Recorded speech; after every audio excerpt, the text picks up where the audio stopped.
NFL Primetime. Chris Berman has ABC duty, so he's not here.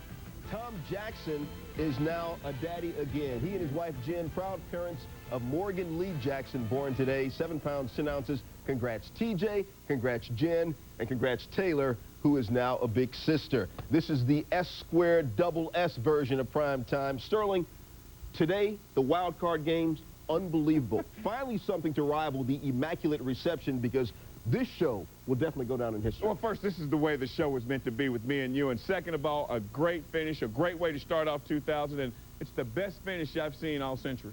Yeah, Immaculate Reception. Now we've got to play. Yes. Now we've got to play for the new century. Neither quarterback in the Bills-Titans game had ever started a playoff game, so they both had something to prove. Rob Johnson wanted to show his 287 yards last week was no fluke, and he deserved the surprise start he got from Wade Phillips. Steve McNair had to prove his 5 touchdown passes against the Jags in December was for real. Javon Curse didn't have anything to prove. The rookie Pro Bowler just wanted to underline in bold letters, yo, I ain't no joke. First playoff game ever in the state of Tennessee. Rob Johnson to start. He only had 1 start during the season. Doug Flutie won 10 games for the Bills on the sidelines. Javon Curse, your AFC sack leader. First play for Rob Johnson. 1st and 10. Back to pass. Gets bum rushed by Josh Evans. Sign of things to come. Johnson sacked 10 times. Sacked 6 times, excuse me. Next drive for the Bills. 1st and 10. Johnson gets freaked by Curse. Curse forced 10 fumbles this year. Doug Flutie can only watch. Titans, though, missed a field goal. Second quarter, 2nd and 6 from the 8.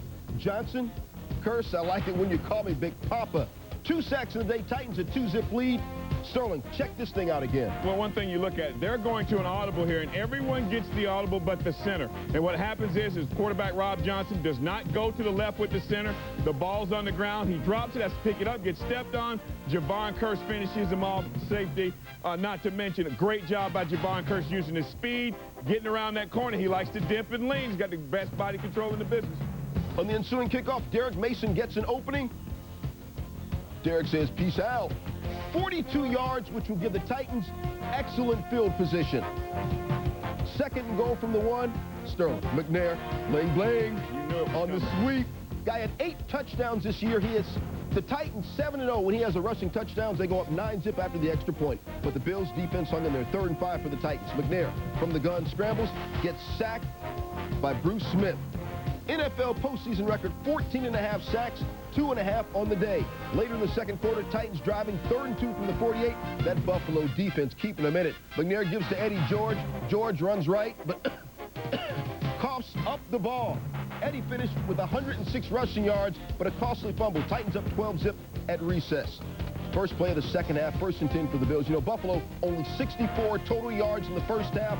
First play of the second half, Antoine Smith. How you like me now? 44 yards. His longest run of the year was 18. 4 plays later, looked like he was hobbled. Antoine, no problem. The handoff in for the touchdown. Bills down 12-7 after the extra point. 4th quarter, 1st and 10 from the 45. Johnson looking for Eric Moulds. This is why Wade Phillips made the start. Johnson, the Trojan, to Moulds, 48 yards. Johnson, one of 10 completions on the day, and Flutie still can only watch. 3 plays later, 3rd and 7 from the 14. Johnson from the gun throws the ball incomplete, but there's a flag on the play. Curse gets called for roughing the passer. Sterling, what happened here? Well, I think he used his hands to the face. He did a great job making Rob throw the ball early, and Jeff Fisher's certainly not going to like that call. Yeah, Johnson didn't either because he got up looking out of his ear hole. 3 plays later, though, 3rd and goal for the Bills. Antoine Smith gets the carry, in for the touchdown. 2-point conversion failed, but the Bills up 13-12. 5:37 to play. Titans. 2nd, 8. McNair, somehow Frank Wycheck made that catch, S-square. Well, one thing you look at, John Holosack is playing the man, not the ball. Give credit to Frank Wycheck keeping his eye-hand coordination. Top of his game, makes a big catch right here. Wycheck, 4 catches on the day. Next play, McNair scrambles for the 1st down. That keeps the drive going. McNair, 2nd leading rusher on this team during the regular season, behind that guy, Eddie George, who has 4 straight 1,200-yard seasons. In the drive, Al Del Greco, the attempt from 35 yards, money. Titans take the lead 15-13, 1:48 left. Bills trail by 2, and Buffalo with no timeouts. Curse pleading for the special teams to stop him. Kevin Williams, who dropped the 2-point conversion earlier in the game, makes amends. to a degree. 33 yards in the return. Thurman Thomas watching from the sideline, nursing a knee injury, hoping the Bills can come back. First play of the drive, 1st and 10 from 38. Johnson finds the rookie Peerless Price out of Tennessee for the first down. 2 plays later, Jonathan from the gun gives to Jonathan Linton. They had the rush coming. Linton up for the first down. Next play, Johnson from the gun scrambles and signals for the spike. Watch in the spot shadow. Johnson actually will lose his shoe. He lost his shoe on the play. Johnson, 10 of 22 for the day. But what was his stats as shoeless Rob Johnson?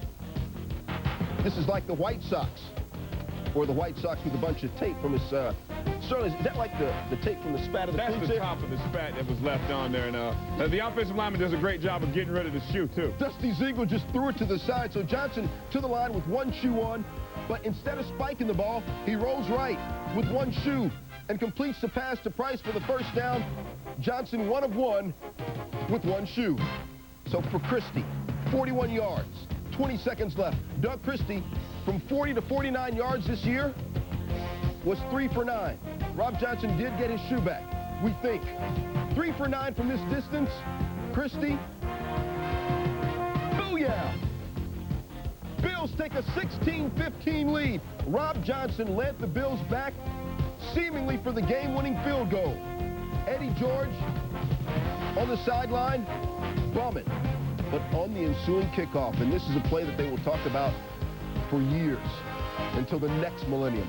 Lorenzo Neal fields the kickoff. He's going to give the ball to Frank Wycheck. Wycheck turns and laterals to Kevin Dyson. Don't hate the player, hate the game. Dyson, his first kickoff return ever. The first kickoff return for a touchdown since 1988 for this franchise. Unbelievable. Steve McNair can't believe it. Wycheck, who made the lateral, not afraid to show his emotions.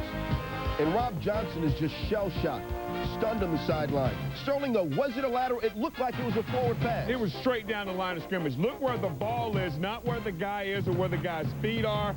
Great catch by Kevin Dyson. I think Frank Wycheck was so surprised that he was wide open, he almost made a bad throw. But watch the official highlighted at the top of the screen. His left arm goes out, which truly signals it's a lateral. So they had to review the call. Remember, you have to have complete evidence that it was a bad call. Phil Luckett reviews the play, signals touchdown. Linton and the Bills can't believe it. Sterling, how did the Bills blow that defense? I think they were kind of shocked and not really sure what was going on here. You see Lorenzo Neal right here. It looks like they had enough time for a setup with all 11 Bills right here. Not really sure what's going on, whether they're going to try and return it. And what Tennessee is doing right here is setting up the wall. And you know when you got the wall, there's usually only one guy left that you have to block, and that's the kicker. And I got to give him credit. Christie was trying to make this play, but it was outstanding design of that football play by the Tennessee Titans. Christie trying to make a play. 4 guys out blocking. Doug Flutie and the Bills' season is over. Frank Wycheck, Javon Curse, and the Titans move on. Wild as we begin to describe it. 22-16. Tennessee now 9-0 at home this year. Mark it down. The first playoff game of the 21st century will probably still be one of the most talked about plays when the century ends. Dyson's touchdown, as I said, his first kickoff return ever. Buffalo, who'd won 10 of their previous 13 playoff games, they go down. The Titans, who hadn't even been in a playoff game in 6 years, move on. All the talk after the game was about what is now known as the Adelphia Miracle. I truly went from one extreme to the other. 1 minute I was sky high, you know, knowing we had another game to play next week, and 1 minute all hit me, and just that quick. I hope, just for the ref's sake, that it was legit, because that's everywhere we're getting is that it wasn't. We wanted to kick it high and short where they didn't have the timing on the play where you wouldn't kick it deep, and you know, when the guy ran over there and threw it back, we didn't. Our guys on that other side broke down. I had a wall. I had everybody there just walling off. Only thing left was the kicker. So if I can't run the kicker, I don't need to be in the NFL. What a play. You know, we worked it yesterday. We work it every Saturday.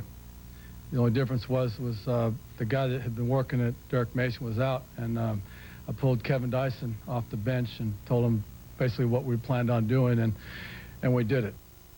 You heard him say Derek Mason was out because he was the guy that the play was designed for. Now, Anthony Dorsett was like Mason's backup in the play, but he was experiencing cramps. So Dyson had never even done this. As they're going onto the field, Bird is explaining to Dyson, this is what you do. With all that confusion, all that drama, how did they pull this play off and pull it off perfectly? Gutsy call, and you got to give credit to Kevin Dyson for paying attention in practice. But the one thing is, when you make that call, this is probably the only play this year of the past football season that you saw where all 11 guys were on the same page. All 11 guys got their job done.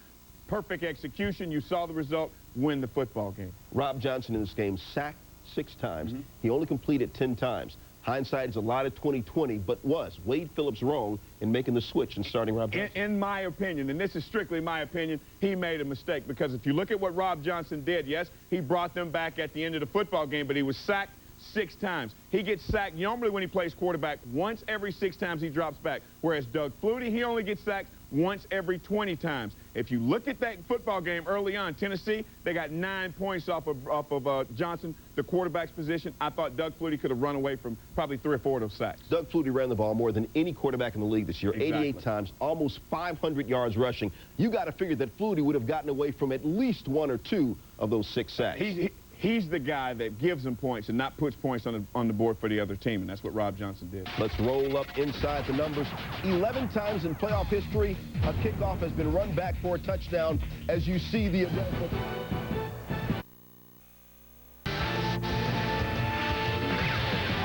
It's Showdown Saturday on NFL Primetime. Time for the Jaguars' long-awaited chance to prove they are the league's best. Fred Taylor and Jimmy Smith want to turn on the afterburners against the Fish. Would Dan and the Dolphins see it all slip away?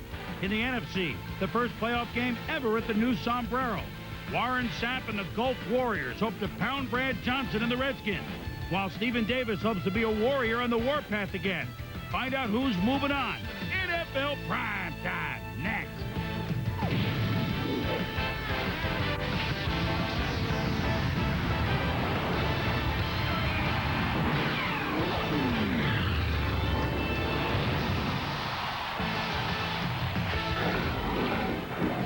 It's a special Saturday edition of NFL Primetime Divisional Playoffs. Hi, everybody. I'm Chris Berman along with Tom Jackson, dressed Floridian because all 3 Florida teams playing 2 games at home. And, boy, that second one, Tom. Wow. Great game. Wow. Great game. Great game. Wow. Great defense. I missed that. Yes, a lot of people missed that, but we're going to get to that. Wow, what a fourth quarter that was.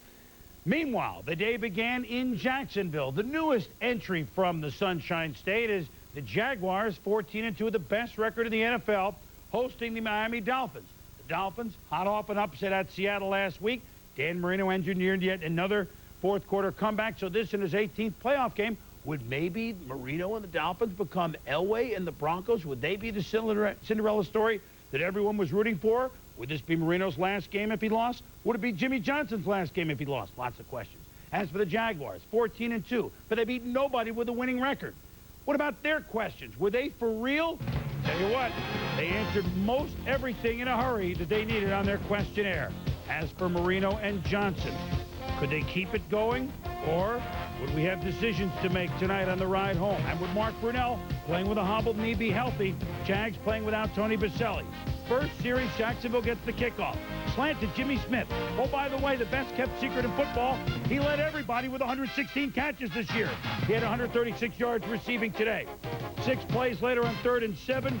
Brunell, and look at the time he has, Thomas. He finds Smith, touchdown, 7-0. Yeah, throwing from inside the red zone, had 4 or 5 seconds to throw the football, find a receiver, too much time given by the Miami Dolphins. Here comes Dan Marino. First play of the game on offense for the Dolphins. And it's Aaron Beasley. It's Mrs. Beasley. He makes the pick and sets up a Hollis field goal, 10-0 Jacksonville. Beasley continuing his big-time season. Next Dolphins possession on 3rd and 3. Marino. What? Dan 0 for his first 7 passes. With the score still 10-0 later in the first on 2nd and 9. Brunell to Fred Taylor, his own 10. 1 miss. 2 misses. And then Brock Barron, he's the only man that can catch him. but he turns into Maid Marian. And Jimmy Smith ensures it. Look at him come to block. Could go all the way. The longest playoff run ever. Touchdown or any variety. 90 yards. Fred Taylor, 17-0 Jags. This play is all about the excellence of Fred Taylor. The first miss by Calvin Jackson, then Patrick Surtain coming up. Robert Jones going to come up, have a chance to make the play, and then Brock Marion on the chase. And you see the speed of Fred Taylor once he gets behind the defense. Wrap him up, says Jimmy. You got to wrap him up. But it was the Jacksonville Jaguars that were wrapping this up before the Dolphins knew what hit him. Hit by Tony Brackens as Marino. It's a fumble. Now this is bizarre.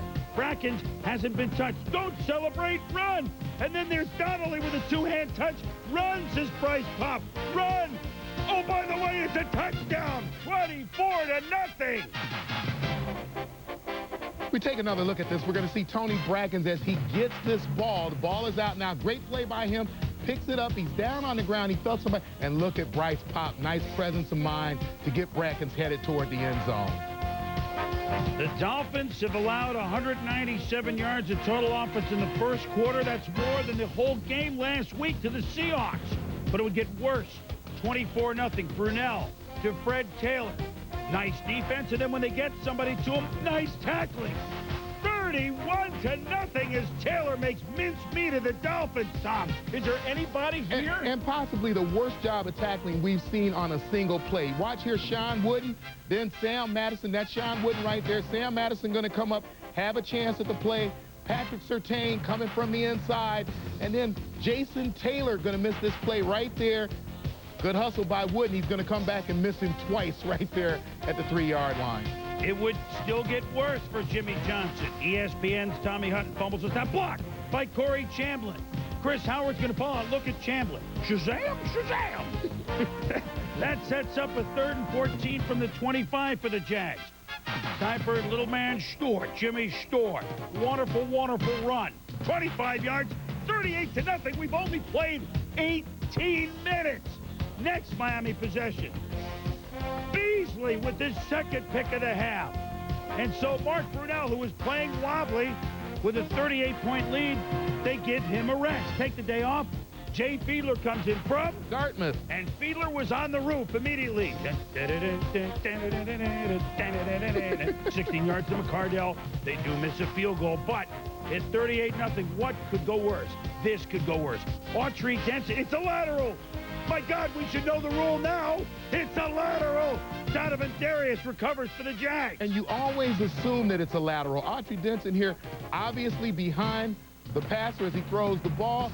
And then the effort right here as you watch him move toward the football and for some inexplicable reason slows down right at the end, allows Jacksonville to get on top of it. So this time Marino to J.J. Johnson.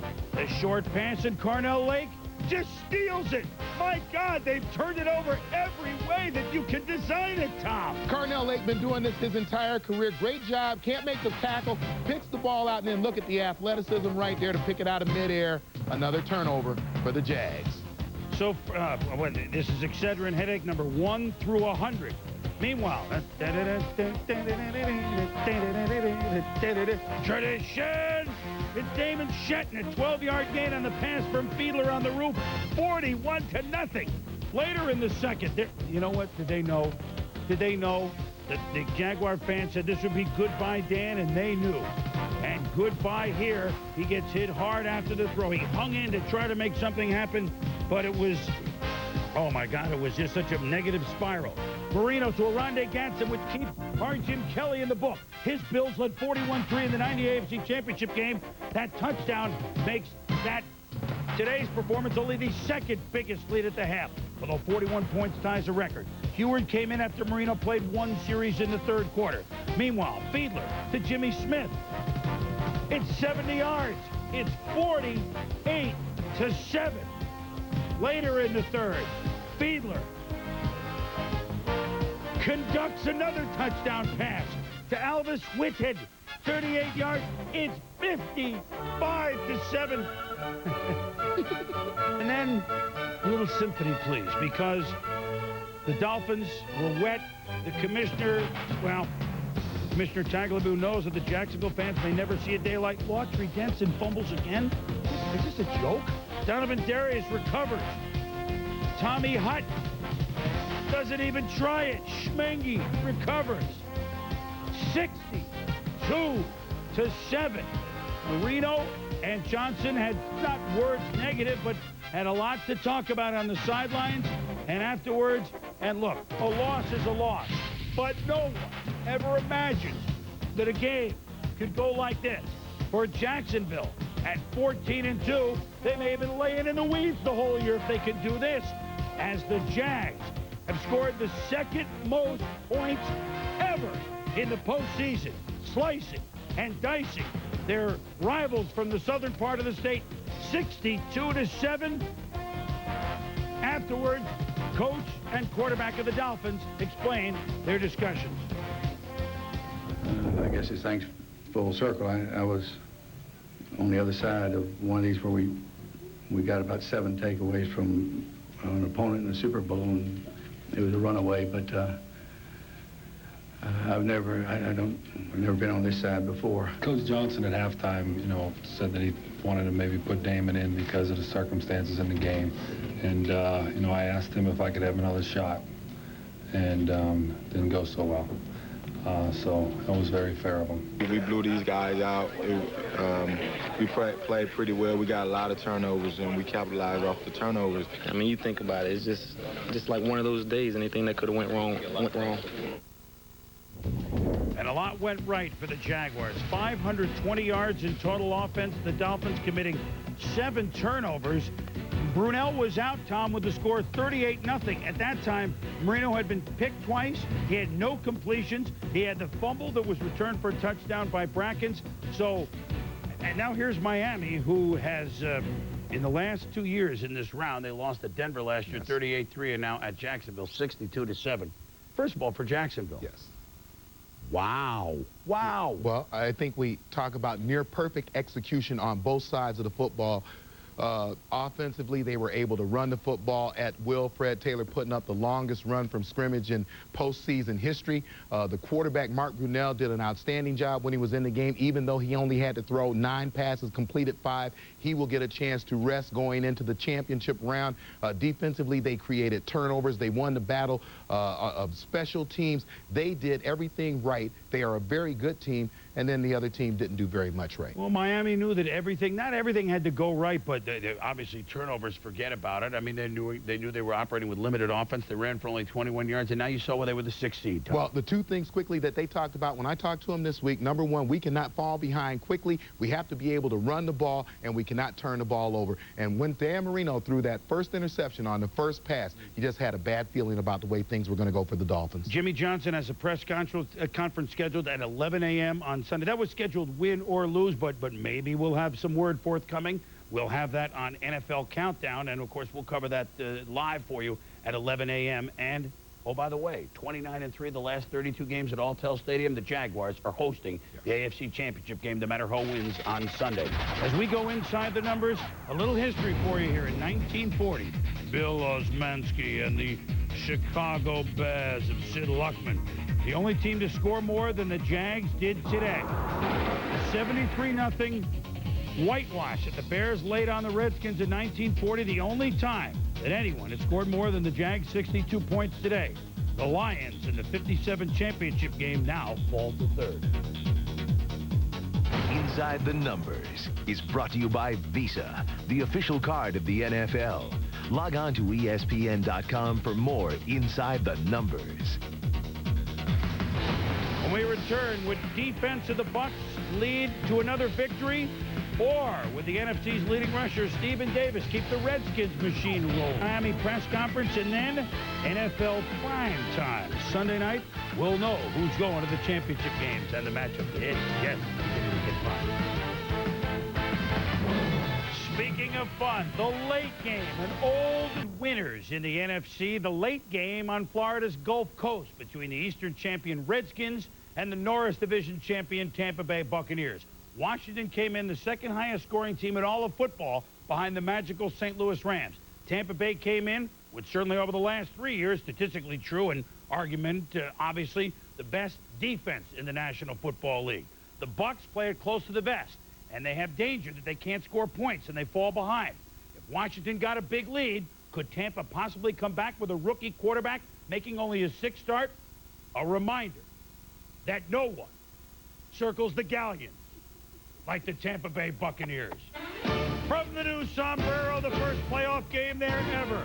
Warren Sapp, Derek Brooks, and the defense, the Gulf Warriors, trying to stop Stephen Davis, the NFC's leading rusher, who played very well with a gimpy ankle, but it was Sapp, sacking Brad Johnson early, knocking the Skins out of field goal range. Second quarter, first possession, Skins. Stephen Davis. It's a fumble, but Sapp suffers a gash on his left shin, little knee injury briefly.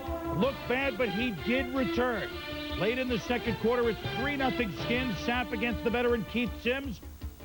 Here he pulls up lame, and maybe the Bucs would lose the AP Defensive Player of the Year. Heads to the locker room, would return in the second half. Skins lead 3-0 at the half. Beginning of the third quarter, and this is what Tony Dungy feared. Brian Mitchell, as good as there is in this business at this. Second half kickoff. Grammatica, incorrect. He could go all the way. The longest kickoff return in playoff history. 10-0 Redskins. Brian Mitchell has great instincts for where the hole is on a kickoff return, on a punt return. You see him here, he's going to hit the hole, and then once he sees Grammatica, the kicker, look at the great stiff arm, doesn't allow himself to go out of bounds, stays in, gets the touchdown. So now Sean King, the rookie, grew up across the bridge, the Howard Franklin Bridge in St. Petersburg. He's picked off by Darryl Green, who was playing in the playoffs when King was only 6 years old back in 1983. That sets up a 48-yard field goal by Conway. It's 13-0 Washington. Patience all day by Washington. I like what they did. They went for the jugular, but it backfired.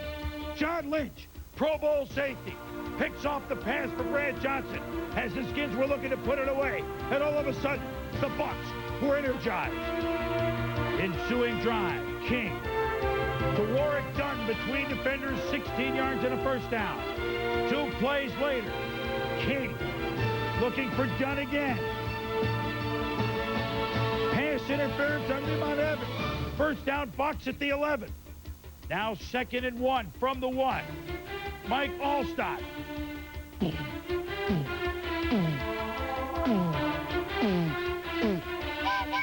Blow the A-train. Touchdown. 13-7. The Bucs are back in the game. Well, great job of redirecting the run, but you see the strength and the power of Mike Allstott here. He gets grabbed there by 3 Redskins. He's able to keep his feet moving, turn the opposite corner on the left side, and get into the end zone. There are guys on this defense, you don't even know their names, but Steve White played a big game and forces a fumble. Warren Sapp falls on the ball, and the Bucs defense has given the offense a chance. On 3rd and 3, pressure by the Skins. King backs out, spins out. Fumble! But it's like they diagrammed it. The holy roller in the 99 playoffs. Warwick Dunn swims upstream for a first down. Yeah, and what great awareness by Warwick Dunn. You need your great players to come up with great plays. Warwick Dunn comes up with the biggest first down of this football game, picking up that fumble by Sean King. Now it's 4th and 1. Do you go for the sure field goal? No! Tony Dungy gambles, and it's Allstott. As the Skins stack up the middle, he went off tackle. 3rd and goal from the 1. Sean King, it's a touchdown to tight end John Davis. And the cannons on the galleon go off. The Skins thought they had him wrapped up, but it's now 14-13 Tampa Bay. 3 minutes left. Washington dormant on offense all second half. But here's Brad Johnson to Larry self-centered. First down. Johnson, the swing pass to Skip Hicks into Buccaneer territory. 11 yards, first down. Same drive. Centers up the middle, 8 yards. All of a sudden, the Skins clicking. 3rd and 3. Hicks stuffed for no gain. 4th down. 51-yard field goal try for Brett Conway. Bucs call a timeout. Tony Dungy, Norv Turner. Look, Brad Johnson to hold. But Dan Turk snapped. His poor. Johnson, the presence of mind to try to make a play. But obviously nobody thinking about it. It's incomplete. Incomplete. And the Bucs take over. Yeah, you take a closer look at the snap from Dan Turk there.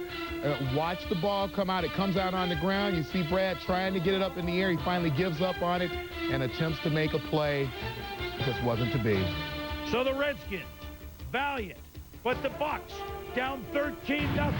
have now made NFC playoff teams in the 90s who have a bye 18-1 by the skin of their teeth. The Bucks beat the Redskins 14-13. Afterwards, just another day at the office for the Buccaneers, who are used to playing games exactly like this. This certainly wasn't artistic and it wasn't pretty, but one of the best wins I've been involved with. I think the biggest thing you can say about our guys is they play with a lot of heart, and they don't give up. Every game this year has been a tight game. We haven't blown anyone out other than the one we got blown out in Oakland. And I think that serves us well in these playoffs. We're used to playing in tight games. We're used to coming from behind, and this team's got a ton of fight in it. It should be noticed that the last 5 home games for Tampa Bay, they trailed at the half in all of them. It was just 3-0 here, though they were down 13-0. They trailed in the Green Bay game, the Detroit game, the Minnesota game, and the Atlanta game. And they won them all. They held the NFC's leading ball carrier to 37 yards. And the Bucs defense, could you play any better than that, Tom, in the second half? Well, when you point out that they have that ability to come from behind, it points to me great character by this defense. Today was a day when they were pinned in their own territory, deep in their own territory for much of the game. They suffered through some turnovers by the quarterback position, some fumbles. They were able to maintain their character, and I think that they have such a strong will when it comes to winning a football game and not quitting. I applaud Norv Turner's game plan because he knew that if he threw it, then maybe there would be turnovers, and they were patient, they were patient, they were patient. They went for the So they got 13 up. I don't think that was a bad move. No, it wasn't. It wasn't. It just didn't work. Turned out to be a bad move. It didn't work. So Sean King did something that Dan Marino, Bernie Kosar, and Jim Everett could not do. A rookie quarterback starting in the playoffs since the merger. He's only the second one to win, joining Pat Hayden. When we come back, game ball. Well, the Jacksonville Jaguars have about 45 candidates, and the Bucs have at least 11. We'll be back. My game ball boomer goes to Fred Taylor. 18 carries, 135 yards, a touchdown, 39-yard TD reset. All those numbers tell you he played pretty good today in a tough situation. Tommy, my game ball goes to the Gulf Warriors defense. It allowed only 26 yards in the second half. It gave up really only 3 points all day, and the reason the Bucs are moving off because the defense, they fire the gun.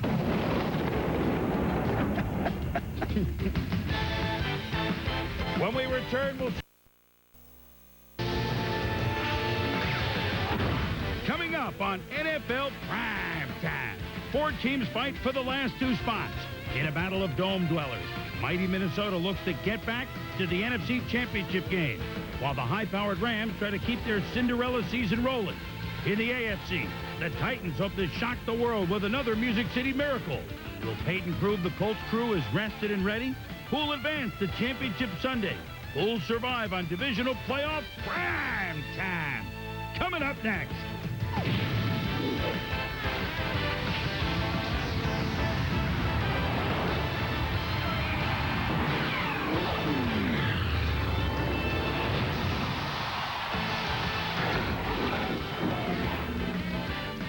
Hello once again, everybody, and welcome to Divisional Sunday NFL Primetime. Chris Berman along with Tom Jackson.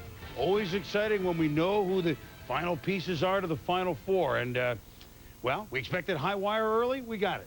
Very similar in a way to what we saw yesterday from our first 2 participants that got in. Yes.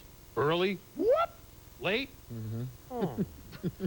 We will explain the sound effects here on NFL Primetime. Well, 33 years of football in the National Football League in St. Louis, 28 with the Cardinals, 5 with the Rams, and finally, a home playoff game. And the St. Louis Rams have one of the most fun seasons you could ever imagine. 526 points scored this year for Dick Vermeil's 13-3 Rams was the 3rd best total ever in NFL history. The best total ever, last year's Minnesota Vikings, who tallied 556 points. This year's edition, not quite the same scoring machine, but with 4 straight wins, including last week against Dallas, here came the Vikes, wondering if St. Louis would be wobbly with their first playoff game. Well, this was a game that you knew that would be played above the rim. Fitting, an aerial show at the TWA Dome between 2 of the high-flying acts in the NFL. Dick Vermeil, first playoff game since '81 when he was at the Eagles. Kurt Warner to Isaac Bruce, and boy, did the Rams get on you early. 77 yards, the second longest postseason pass play in Ram history. Only Mr. Outside Glenn Davis went 82 yards back in 1950 on a pass from Waterfield. 7-3 Ram. Isaac Bruce in the slot. Take a look at the safety at the top of the screen. He gets on top of him very quick, runs to the opposite numbers, and he is gone with a perfect throw from Kurt Warner. Not all the throws have to be long. As a matter of fact, a lot of them are the short variety, like this one to Marshall Faulk. We talk about the second burners he has. Watch this. What? It's a different speed. What? He's in the end zone, 41 yards, 14-3. Adams. The Rams talked about the matchup between Dwayne Rudd and Marshall Faulk. That's Dwayne Rudd with the arrow on him. Watch him try to get to the screen. He gets cut down, does a great job of getting up, making an effort to get back to Marshall Faulk, and then look at Marshall Faulk shift it into the next gear, run across the field, and he has great balance, runs under control. Combine that with great speed to get a touchdown. And this is what happens. You have the lead, and here comes the St. Louis defense. Charlie Clements, the big man, makes George feel like a saxophone. Then, Rams ball first and 10 of the 47. Warner looking for Isaac Bruce. But the Vikings defense, Jimmy Hitchcock taking 39 steps to make the interception. And the Vikings then, although they start the drive on their own 4, they say, look, we can score. George to Randy Moss, 23 yards. On 3rd and 14, George. Jake Reed, 41 yards. Second down now at the 22. George, 9 and 2 as a starter. To Chris Carter, all he does? Catch touchdown. 22 yards, 14-10, the Vikings within 4. Then all of a sudden, the Rams. Marshall Faulk ran for only 21 yards today, and this is a fumble. Robert Griffith, right there, picks it up for Minnesota. So Minnesota, they go to work. George, Randy Moss. Now look at the big fella, almost split it all the way, but he goes down to the 6, which a play later on 2nd and goal from the 4. Leroy Hort and the Minnesota Vikings. Boy, they fall behind, but they come back. It's 17-14, and Evander Holyfield enjoying the heavyweight battle. Second half kickoff, 17-14 Vikes. Tony Horn, 2 kickoff returns this year for touchdowns. Tony Horn of plenty. Outside. Boy, everyone on this team is fast. He could go all the way. 95 yards. 21-17 Rams, bobbing and weaving on the second half kickoff, Tom. You take a look at Tony Horn fielding this kick, and if you saw this game, they almost had 2 or 3 returns for touchdown. Great view of the hole, great speed to get to the gap, and once Tony Horn sees the gap, holds his balance right there, and he's off to the races. And speaking of off to the races, here comes the Rams scoring onslaught. Faulk, 1-yard touchdown, 28-17. Still third quarter. Remember, they trailed 17-14 at the half. Warner to Robert Holcomb. First down inside the 15, Tom. And the reason that Warner had time to throw the ball, look at the block right there by Marshall Faulk on Ed McDaniel, turns him head over heels. On the next play, Warner to Jeff Robinson, 13-yard touchdown, 35-17. The onslaught continues early in the 4th. Warner to tackle-eligible Ryan Tucker. This guy has 2 touchdowns. He's a tackle. Ryan Tucker, number 50 at the bottom of the screen. He slips right through the end. The defense read run. He got back behind him for the pass. Scored one against the Lions, and now he scores ones against the Vikes. And then Warner to Roland Williams, 49-17. They've scored 35 points in 22 minutes. 5 touchdown passes for Warner. George throwing deep, just trying to get the Vikings a shot. Randy Moss is looking for interference, and you know what? He's a wonderful, wonderful player. But he squirts this at the ref. Cut it out, Randy. Grow up. Your 3rd year next year, you're one of the best talents in the league. We don't need this. In the end, Kurt Warner, 5 touchdown passes to continue his Cinderella season. And Dick Vermeil, he said, I don't think this team knows how good it can be. Wow. Can it be better than what they showed this year, Tom, and what they showed today? 49-37 in a game that wasn't that close, as Warner and George combined for throwing, while it was George, and actually in a regulation game. In other words, not overtime. His 424 yards were the most passing yards, but they were all after Warner, threw for 391 and 5 touchdowns. Dick Vermeil says, you know what, my quarterback, he's pretty good. Are you surprised? Okay. I mean, he's special. I've said that all along. He's special. From what I understand, he was 27 for 33. That's a pretty good day's work. 3 or 4 games in this year, we expected ourselves to be here and we expected ourselves to be winning this game. So to us, you know, this is just one step. We've got a long ways to go from what we feel we can accomplish. Nothing that you know, I take from this game that's going to really have me moping around. I think I've got used to losing. I've got used to losing somewhat. It's going to be a great matchup. You know, it's going to be, you know, our strength with our offense against their strength, their defense. And, you know, it's going to be a fun game to be a part of. This team seems to thrive on challenges, and that's going to be another one for this offense. And, you know, we're going to be looking forward to it. Really, today, I think, was a real, hopefully, we painted a glaring picture that we really don't have any obvious weaknesses. Whoa. Well, you know what I mean? He's just being honest. This isn't a boastful coach. And you heard Kurt Warner and Tommy talk about the game next week, which we'll talk about later. Opposite styles against Tampa in a rematch 20 years later, the '79 championship game, Rams and Buccaneers. Tommy, the Rams throw that knockout punch early. They're up 14-3. Most of the times they get rid of other teams. To Minnesota's credit, they came back. So the Rams says, okay, we tried the infantry. Here come the artillery. 35 points in 22 minutes. Goodbye. Well, I think when you talk about this offense and that phase of their game, they are able to stretch you not only vertically, they stretch you horizontally with the speed. Chris referenced the short passes that he can throw to Azakim and Isaac Bruce, and they can take those balls. Marshall Faulk, we can take it all the way to the house. So I think that when you have that ability, you come out and no matter what the defense is doing, if the safeties are playing deep, then you throw the short passes across. But you also have the guys who can get through the seam if they play too close to the line.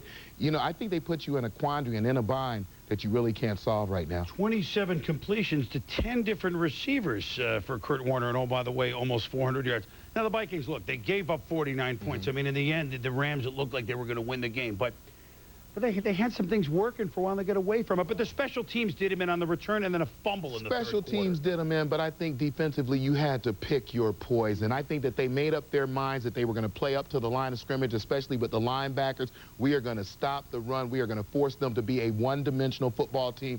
It's just too bad that that one dimension may be the best passing game in the NFL right now. And I think without a doubt, the way they're playing, this game looks better than what the Vikings showed us even last year. And playoff jitters? They didn't have them. Didn't see any. The second highest scoring game in NFL playoff history, the 86 combined points. Only Philly and Detroit in 95 was more than that. And as we go inside the numbers, Kurt Warner is now on a pretty good list. Oh, by the way, we never heard of him. We thought he was a Seattle running back until September. 41 touchdowns in the regular season and 5 today. Just look at the names on the list. Of course, Steve Young in Super Bowl 29 and Darryl LaMonica, the Mad Bomber, had 6 touchdown passes in a postseason game. Kay Warner joins Jay Montana and S. Luckman and the Mad Bomber again with 5 touchdown passes. The old Ram team record, 3. Bob Waterfield and Vince Ferragamo. Inside the Numbers is brought to you by Visa, the official card of the NFL. Log on to ESPN.com for more Inside the Numbers. Rookie who led the NFL in rushing, Edgerrin James. When we return.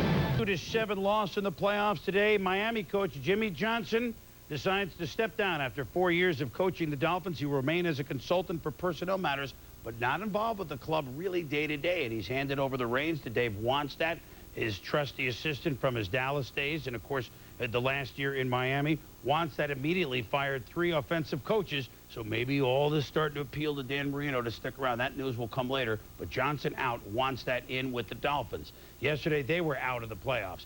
Other round of the AFC playoffs in the divisional series, it is the champs of the AFC East, the Indianapolis Colts, looking to win their first home playoff game for the franchise since 1970 in Baltimore. It's the first playoff game ever in Indy. Into town comes, talk about a Cinderella season. Last week, the Music City Miracle pulled off by the Tennessee Titans. They were bound and determined not to let that go by the wayside. Here we go to the big horseshoe for 2 teams that won 13 games in the regular season.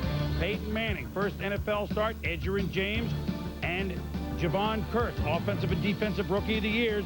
How many times will they hook up? 3-3 second quarter. Manning looking for E.G. Green. It's a great diving catch, but you saw it right away. The early report of a fractured leg, although we don't have the late word, but you can see it right away, Tom. Well, great catch by E.G. Green. Great job of laying out, concentrating on catching the football, even though obviously he was seriously injured. Marcus Robertson, the hit, leads to a Colt field goal by Vanderjagt, 6-3 Indianapolis at home. Next Titans drive. This play started to turn things around. Steve McNair bogged down on offense. Here he runs up the middle then to the outside for 29 yards. Thought this started to loosen them up, Tom. McNair looking for the end zone, but Chad, Mama gonna take my Kodachrome, and Jason Belzer tipped the ball away. Next play, McNair for Yancey Thigpen. And it's knocked down by Coda again. Field goal, Al Del Greco, 6-6. Jeff Fisher's team looking to play D in the final 20 seconds of the half. But Manning to Marcus Pollard, 5 yards, first down. Tick, tick, tick, tick, tick. Manning gets everyone to the line. Then watch this. He fakes a spike play. The ref blew the whistle, and so the Colts figured they were in business on a fake, but the refs were fooled. Well, great fake by Peyton Manning on the play. Unfortunately, because the whistle blew, or unfortunately for the Colts, they did not complete this pass. Otherwise, Moore would have been even more upset. Well, Moore is very much upset, had a right to be. It forced the Colts to settle for a field goal. That pass was certainly not toward the end zone, however. 9-6 at half. Eddie George up the middle, and he could go all the way right out of the gates. First drive in the third quarter. Maybe they saw McNair go up the middle, Tom, in late second quarter. This time George did it. 68 yards, 13-9 Titans. Well, you knew this was a large part of the game plan. Watch the tackle right there. Brad Hopkins, he is going to crush down the line. The middle linebacker, Mike Barber, gets caught inside. You see Eddie George see the seam. Number 52 tries to spin out. It's a little too late. And then look at the surprising speed of George heading for the end zone. Colts offense, we have not seen them struggle like this year. I know a couple weeks ago against Buffalo in their last game, but they didn't have much on the line. Manning overthrows Marvin Harrison. Pressured, he overthrows Jerome Pathon. Mora, Manning frustrated. Same drive. Boy, Tennessee can play some D, can they not? Allowing just one touchdown last week to Buffalo. Manning, Harrison turns around, pretty catch, 25 yards. Finally the crowd in the game. But 4th and 1. Right tackle Adam Meadows looks like Sheila McRae. He jumps early, full start, and they were going to go on it 4th and 1, but they're forced to punt. It's now 16-9 after another Del Greco field goal. Terrence Wilkins to return the punt. The little guy. Colts looking for a break, and they got one. Look at Wilkins down the sideline. He could go all the way, almost all the way. But wait a minute. Did he go any of the way? Jeff Fisher says, I'm trying to appeal. I'm trying to appeal. The thing doesn't work. I'm trying to appeal. Johnny Greer, would you look in the peep show? Tell me if he stepped out of bounds. And I think this was a fairly easy decision for referee Johnny Greer. You see one time stepping out there, another time on the line there, then back in, and watch as he makes the cut back across the field. He steps out again.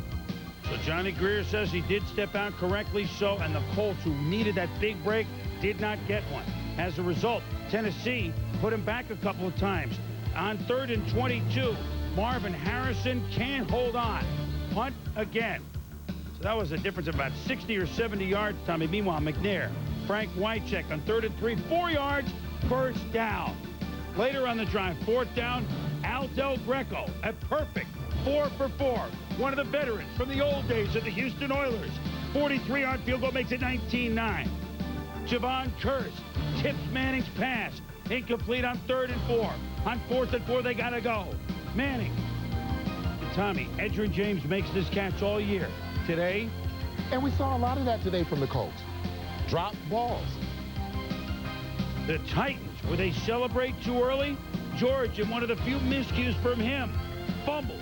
Michael Barber recovers. Mora looking for Mora points. They're down by 10. On 3rd and 10. Manning.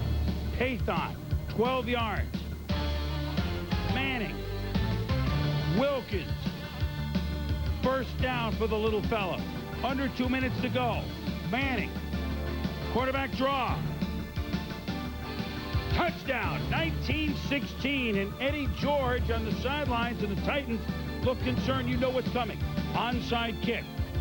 But the good hands people for Tennessee, once again, their kick return team in a different role does it for Jeff Fisher. Thigpen got it. There'll be better days for Peyton Manning, but there'll be more days for Eddie George, who ran 26 times for 162 yards, over 6 yards a carry. The Titans had over 200 yards rushing before a couple of kneel down, made it 197. The Titans allow 1 touchdown last week to Buffalo, 1 touchdown in the final couple of minutes to the Colts.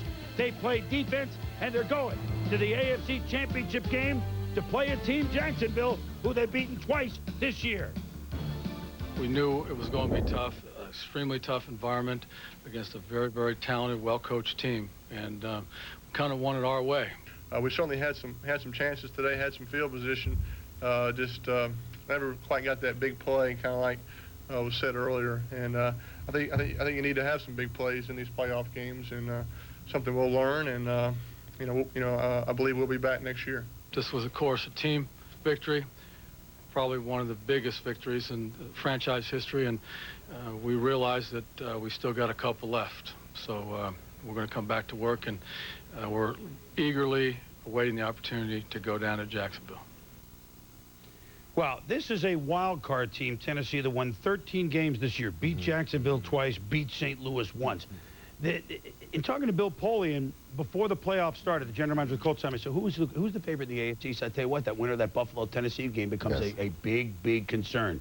He had reason to be concerned because Tennessee stayed with the program, and Eddie George was immense. Well, let's start with their defense first. And I think that what we saw is a very fundamentally sound defense. They read their keys. They did not allow the stretch play, the play-action pass. They did not allow the Indianapolis wide receivers to get deep and make that big play on them. They also were very good against the run and Edgerrin James. They made him earn every yard. And you could see Peyton Manning had a little bit of hesitation in his game. And then Eddie George, we knew the one thing that they feared, Indianapolis, was this strong, powerful runner going north-south up the middle of the football field, and that was the play that eventually won the football game. And defensively, just 2 touchdowns in 2 playoff games speaks volumes for Tennessee.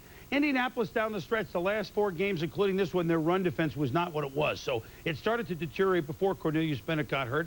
They had a middle-of-the-road defense, but 3-13 to 13-3, not that off. Boom, if we had told them that they were going to be in the divisional round of the playoffs, the Eastern Division champions before the season started, they would have been more than satisfied. I know they don't feel good now, but as the offseason goes on, they'll feel pretty good about their chances next year. So Eddie George, 124 yards rushing in the second half alone, and the Tennessee Titans trying to become one of 5 wild card teams to move on into the 6th wild card team to move on to the Super Bowl. Game balls, well, the Rams have about 45 candidates, and we've got others to dole out. Stay with us on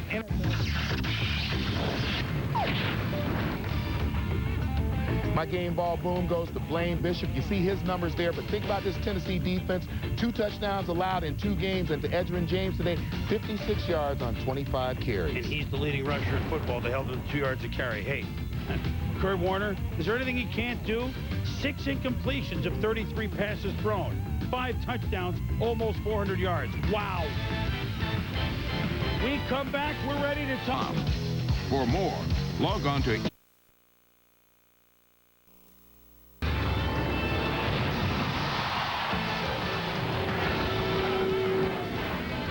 Welcome to Championship Sunday NFL Primetime from here, the spanking new ESPN zone in Atlanta.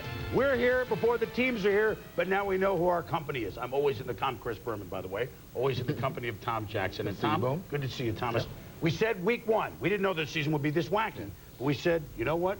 No matter, even though we're going to a new millennium, bring your defense. Well, I think certainly when you get to this point in the season, it is defense and the running game that will win you games. But in this day and age, you need a little bit of scoring. Little bit. And sometimes a little bit is all you need. Let's start with the AFC, shall we? Which, of course, was in Jacksonville. Jacksonville blew out Miami a week ago, had a bye before that, so you talk about a team coming in well-rested, it would be the Jags. The Tennessee Titans trying to go the precarious wild card route, having won at Indy last week after the Music City Miracle the week before. Would they run out of gas? Jacksonville, the best record in football at 14-2. However, there are only 2 losses to Tennessee. Jacksonville, 18-2 at home the last 2 years. However, there are only 2 losses at home to Tennessee. The Jacksonville Jaguars, know all and tell all at Alltel Stadium, except when they play the Titans. Then they become Sergeant Schultz, because apparently against the Titans, they know nothing. Here we go. AFC Championship. Eddie George and the Titans looking to make it 3 for 3 and fly the planes high. But Tom Coughlin saying, this is our time. And give Jacksonville credit. They figured we could score on Tennessee right away. We'd be in good shape. 31 yards for Fred Taylor. The first time against Tennessee he was healthy this year, or 100% healthy. 3rd down, opening drive. Mark Brunell looking for a man named Brady. Kyle Brady, ex-Jet, now good. Touchdown, 7-0 Jaguars. The Titans try to answer. 3rd and 7. McNair's pass. Steve McNair with the turf toe hold up. It's tipped and intercepted Randy Stewart, but there's a flag on the play interference. Titans keep the ball. 2nd and 4 at the 13-yard line later in the drive. McNair. Oh, somehow Bryce Pop misses him. And this is what he does, Tom. He runs for the first down. We talked about him and his abilities once he gets out of the pocket. Here, he spots Bryce Pop, has great strength, and look at him once he starts upfield. It's just like having 2000 George in the backfield. So same drive, 3rd and 1 from the 9. McNair to Yancey, thick pen. He's in for the touchdown, and Tennessee has tied it at 7-all. Next Titans possession. On 3rd and 10, it's McNair. Again, nobody open, good coverage on field by the Jaguars. And look at McNair. Use the umpire as a pick, and he does the rest. 1st down. Jeff Fisher says, you know what? I got a weapon not many have. Same drive. 2nd quarter, though. Eddie George running left. Over 100 yards the first 2 playoff wins. A 20-yard game. Then on 3rd and 15, you figure maybe this is Jacksonville's day. Tommy, it's like basketball. Look, it's a jump ball. George with plenty of time, but yet good coverage downfield. And they call him Fernando. Fernando Bryant makes the pick on the jump ball. And the Jags take over. Now look at this. Blaine Bishop is in. It's a sack. It's a fumble, but Damon Jones catches the ball. Jacksonville leading a charmed life. Drive continues. Next play. Fred Taylor. This he can do. Well, Fred Taylor with the great backup move on the end who came free. Look at him stay in bounds, get every yard that he can. Fred Taylor was their best weapon today for the Jags. 100-yard day for Fred. 3rd and 7. Taylor picks up the blitz. Holmes, pursuit. But no, it's the dump to Taylor, and a bad play turns into another positive play. Jacksonville is charmed. So here comes the touchdown. 2nd and goal from the 6. Brunell, no, he has his man, but no! Marcus Robertson is there to make the pick and save the day. And you take another look at this and put yourself in Brunell's shoes. He's looking at the tight end coming on the cross, never sees Marcus Robertson coming from outside in, falling off his man for the INT. He thought he had the touchdown, Tom. There was no question. So the Jags, but their next possession, they're in business again. James Littleman Stewart. It's a wonderful, wonderful run. It's not only Fred Taylor, it's Stewart. 33 yards, McCardell with a big block downfield. 14-7 for Tom Coughlin's Jaguars. We're now going to get the ball with 1:49 to go to try to increase the lead, but it's a fumble. Reggie Barlow, maybe the turning point of the game, fumbles. Steve Jackson recovers. And even though you fumble this ball, Reggie Barlow has to realize I can't pick it up. You get on it, you protect the football for your football team. You didn't do it right there. So Tennessee ends up getting a field goal out of it. It's 14-10. They could have been down like 17-7. First possession, 3rd quarter, Jacksonville. Brunell to Alvis Whitted. Oh, he just dropped it. He lost it in the moon, and the Jags have to punt. The Titans take over. Steve McNair. Look at him avoid what would be serious negative yards. Not once, not twice, but 3 times, and turn it into a 1st down. And, by the way, roughing the passer on Tony Brackett's 1st down and a flag. Later in the drive on 2nd and 9. Steve McNair for Kevin Dyson. Fernando Bryant grabs his arm, pass interference, 1st and goal. Now on 2nd and goal, McNair, touchdown, and the Titans lead for the first time, 17-14. Jags continue to make mistakes, Tom. Yeah, the throw here to Kyle Brady, and watch the linebacker, Eddie Robinson, do a great job of not only wrapping right there, but he's going to pull that ball out, force another turnover on the Jags. Titans pick the ball up. Titans looking to stretch the lead now. McNair to Frank Wycheck. It's a fumble, and Jacksonville gets a big break. They recover as Tennessee is going in. It's a huge break, or was it? Watch 91 Josh Evans. Wrap up Brunell for the safety. And instead, it's the defense that does the scoring, not the offense. It's 19-14 Bucks. Tampa Bay with a 3-run homer by Canseco. Torrey Holt missed most of the first half with injured ribs. What a hard-hitting defensive game. Warner to Holt. He's back. 20 yards, 1st down. 2 plays later, Warner to Holt. 20 yards, 1st down. We're midway through the 3rd quarter. 2 plays later, Warner to Holt. 12 yards and a 1st down. He avoids the blitz here, and he finds Ricky Prohl shampoo for 15 yards and a first down. These are the Rams you've grown used to seeing.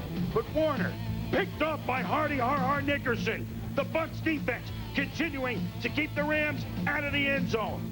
Fourth quarter. Boy, did they do a job on Marshall Faulk today, Tom. Well, they did a great job because they have the quickness to match up, and they were determined to give help whenever possible from the defensive backs on Marshall Faulk. Better matchup for the Bucs.